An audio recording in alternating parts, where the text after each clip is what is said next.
Joel demande à ses hommes de lui ramener Kimi responsable de la mort de Body et d'Elineda. Alex l'informe que la procureure mène l'enquête mais qu'ils ont bien récupéré toutes les vidéos de surveillance et que seul Thibault le témoin pourrait parler. Joel leur demande de venir en uniforme ce soir pour assurer la sécurité au club. Il leur demande également d'interroger Ren sur Kimi. Tony indique à Olivia qu'il est toujours sans nouvelles de ses hommes qui devaient cambrioler et tuer Horace. Olivia lui demande s'il l'a trahi, Horace étant toujours vivant, et refuse de donner une seconde chance à Tony.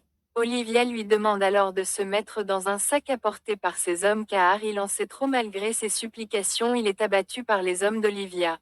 Barney explique à Horace que toute personne de sa famille coupable d'un crime perd leurs actions de l'entreprise, comme diriger une organisation criminelle. Horace appelle Joel pour qu'il aide à retrouver Angel qui aurait volé sa montre et il souhaite lui parler et Joel prétend ne pas le connaître. Une infirmière confie aux hommes de Joel que Ren a été transférée. Joel leur demande de retrouver Angel en plus de Ren. Barney indique à Charles que son père cherche à les exclure du testament en augmentant sa part d'action. Il lui demande de ne pas commettre de délit mais Charles le prend à la légère et demande à Barney de s'en aller. Joel appelle Norman qui souhaite parler à Thibault mais Joel lui indique que ce dernier est mort et lui demande de se calmer. Joel l'informe qu'Horace souhaite retrouver un jeune du club et pense donc que la juge Harold a parlé de leur trafic à Horace mais Norman ne pense qu'à sa femme et lui raccroche au nez. L'assistante de Mallory prend un appel de Lena Watson qui lui annonce que le nombre de plaignantes a augmenté et souhaite négocier avec elle un accord mais Mallory refuse. Les hommes de Joel arrêtent Angel en voiture qui en cherchant son permis trouve une arme dans la boîte à gants. Les agents l'arrêtent. Harold indique à Norman que son frère l'a interrogé sur ses affaires mais qu'il ne lui a rien dit. Norman pense qu'Harold lui ment mais Harold tente de le rassurer. Norman le menace en lui montrant une photo de sa fille. Harold insiste sur le fait qu'il n'ait rien dit à Horace. Mallory montre à Roy la vidéo où il s'énerve contre les manifestants, ce qui met en péril l'entreprise. Elle lui demande de ne pas voir Lena mais Roy part. Mallory demande à Calvin de suivre Roy mais Calvin refuse de la quitter et reparle de leur relation.